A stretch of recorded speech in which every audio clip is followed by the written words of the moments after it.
पंजाब का बजट पेश कर दिया गया। बजट का मजमूई हजम 5,446 अरब रुपए है। बजट तकरीर में वजीर खजाना मुस्तफा शुजाउर रहमान का कहना था कि 842 अरब रुपए डेवलपमेंट अखराजात के लिए तजवीज़ किए गए हैं। सालाना डेवलपमेंट प्लान में 77 नए मेगा प्रोजेक्ट शामिल होंगे। कम अज कम उजरत 32,000 से बढ़ाकर 37,000 रुपए करने की तजवीज़ है। ग्रेड 1 से 16 के मुलाजमीन की तनख्वाहों में 25% और ग्रेड 17 से 22 के मुलाजमीन की तनख्वाहों में 20% इजाफे की तजवीज़ है, जबकि पेंशन में 15% इजाफे का फैसला किया गया है। वजीर खजाना का कहना है कि सोशल प्रोटेक्शन के लिए 130 अरब रुपए मुख्तस किए जा रहे हैं। तालीम के लिए 669 अरब 74 करोड़ रुपए, शोबा सेहत के लिए 539 अरब 55 करोड़ रुपए और primary and secondary health care के तरक्याती बजट की मद में 42 अरब 60 करोड़ रुपए मुख्तस किए गए हैं। मुस्तफा शुजाउर रहमान का कहना है कि स्पेशलाइज्ड हेल्थ केयर के तरक्याती बजट की मद में 86 अरब मुख्तस किए जा रहे हैं। शोबा ज़राअत के लिए 64 अरब 60 करोड़ रुपए मुख्तस किए गए हैं। पंजाब असेंबली के बजट इजलास के दौरान हुकूमती वुज़रा और अपोजिशन अरकान की हाथापाई हुई, जिसके बाद पंजाब असेंबली की सिक्योरिटी ऐवान में आ गई। हमारे साथ मौजूद है नुमाइंदा जियो न्यूज़ आजम मलिक, उनसे तफसीलात जानते हैं। आजम, बताइएगा, आज जब बजट तकरीर की जा रही थी तो ऐवान में क्या सूरत हाल रही? जी देखिए, आज बजट के मौका पर पंजाब असेंबली के ऐवान मछली मंडी की मंजर पेश करता रहा। जो ही बजट इजलास शुरू हुआ, मियां मुस्तफा शुजाउर रहमान वज़ीर खजाना ने बजट तकरीर शुरू की तो अपोजिशन अरकान ने जो स्पीकर डाइस था उसका घेराव कर लिया और घेराव करने के बाद नारेबाजी शुरू कर दी।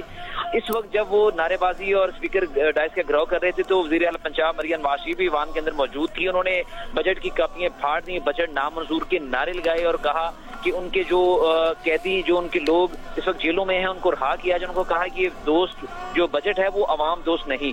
दूसरी तरफ अगर बात की जाए तो पाकिस्तान पीपल्स पार्टी ने आज अलामती तौर पर इस ऐवान के बजट के इजलास में हिस्सा लिया। सिर्फ 2 अरकान उनके ऐवान के अंदर गए। अली हैदर गिलानी पार्लिमानी लीडर का कहना था कि ये बजट जो है ये अवाम दोस्त नहीं है, इसलिए सिर्फ उनके 2 अरकान सिर्फ अलामती तौर पर इस बजट में हिस्सा लेंगे।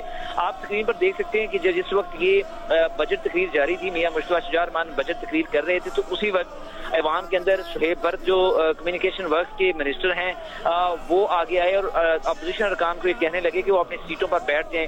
लेकिन इस दौरान उनकी और अपोजिशन अरकान की तलकलामी हो गई, हाथापाई हो गई, गुत्थम गुत्था हो गए, जिसके बाद स्पीकर ने ऑर्डर किया और ऐवान के अंदर जो असेंबली की सिक्योरिटी है उसे मंगवा लिया और कहा कि दोनों तरफ से कोई भी अरकान अब उठकर जो है वो स्पीकर डाइस का घेराव नहीं करेगा।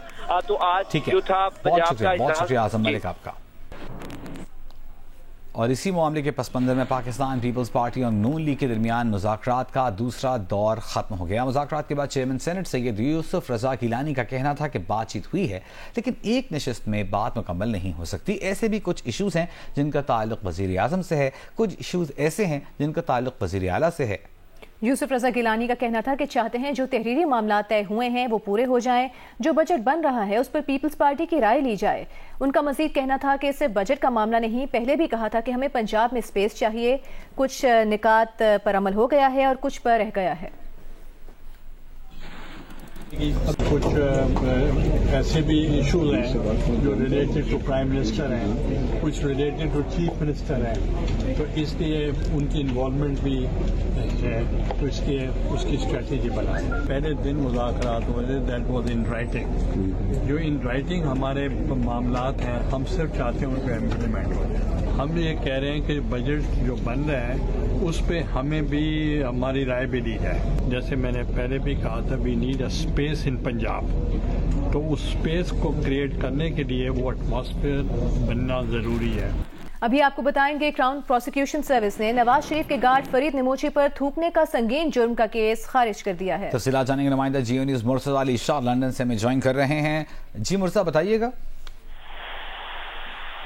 जी, वेस्टमिंस्टर मजिस्ट्रेट कोर्ट में आज साबिक़ वज़ीर-ए-आज़म नवाज शरीफ के क्लोज प्रोटेक्शन बॉडीगार्ड फरीद नमोची का ट्रायल था। उस ट्रायल में आज जो पिछले साल 16 सितंबर को उनके ऊपर जो चार्ज किया गया था कि उन्होंने एक लड़की के ऊपर मुंह पे थूक फेंकी थी, जिस पर उनको चार्ज किया गया था, आज वहां पर कोर्ट में क्राउन प्रोसिक्यूशन सर्विस ने आकर ट्रायल शुरू होने से पहले ही जज को बताया कि वो इस केस को रन नहीं करना चाहते, ये कि वो फरीद नमोची के खिलाफ केस ड्रॉप करना चाहते हैं। क्राउन प्रोसिक्यूशन सर्विस ने जज को बताया कि इस केस को वो ड्रॉप करने की वजह यह है कि उन्होंने चार्ज तो इसलिए किया था कि उनके पास इनफ एविडेंस है कि फरीद नमूची की सक्सेसफुल कन्विक्शन हो सकती है। लेकिन आज क्राउन प्रोसिक्यूशन सर्विस ने कहा कि उन्होंने अपनी फाइल रिव्यू की है, नया एविडेंस सामने आया है, जिसके बाद वो समझते हैं कि फरीद नमूची की सक्सेसफुल प्रोसिक्यूशन नहीं हो सकती, उनको सजा नहीं हो सकती, लिहाजा आज उन्होंने अपना केस वापस ले लिया है।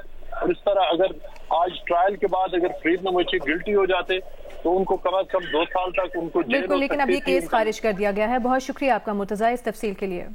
कराची के इलाके गुलशन इकबाल में पान की दुकान में डकैती के इल्जाम में डीएसपी जफर और उसके बेटे समेत 3 अफराद को हिरासत में ले लिया गया। पाकिस्तानी शायकीन क्रिकेट के लिए अच्छी खबर है कि अमरीकी रियासत फ्लोरिडा के शहर लॉडरडेल में सूरज निकल आया है। लॉडरडेल में कल अमरीका और आयरलैंड के दरमियान अहम मैच खेला जाना है। बिल्कुल, और पाकिस्तान और आयरलैंड का मैच भी लॉडरडेल में 16 जून को शेड्यूल्ड है। गुज़िश्ता रोज पेशगोई की गई थी कि लॉडरडेल में होने वाले वर्ल्ड कप के मैचेस बारिश से मुतासर हो सकते हैं। मजीद बता रहे हैं वहां पर मौजूद जियो न्यूज के नुमाइंदे फैजान लाखानी। जिस वक्त मैं अमरीकी रियासत फ्लोरिडा के शहर लॉडरडेल में मौजूद हूँ, यहाँ जिस जगह मैं मौजूद हूँ यहाँ से 3 मील दूर स्टेडियम है जहाँ पे मैचेस होने हैं आईसीसी T20 वर्ल्ड कप के।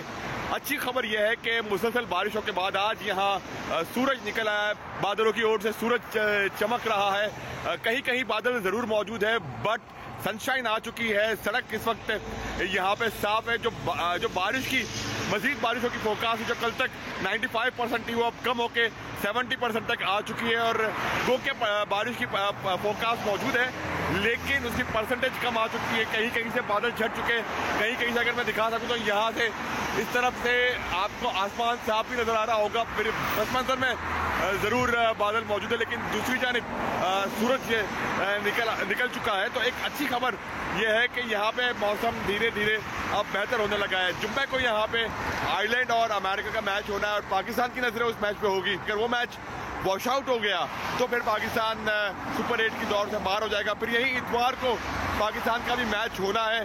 पाकिस्तान को भी वो मैच जीतना जरूरी है आयरलैंड से, लेकिन उस मैच से पहले जरूरी है कि जुम्मे को आयरलैंड की टीम अमेरिका के खिलाफ कामयाबी हासिल करे।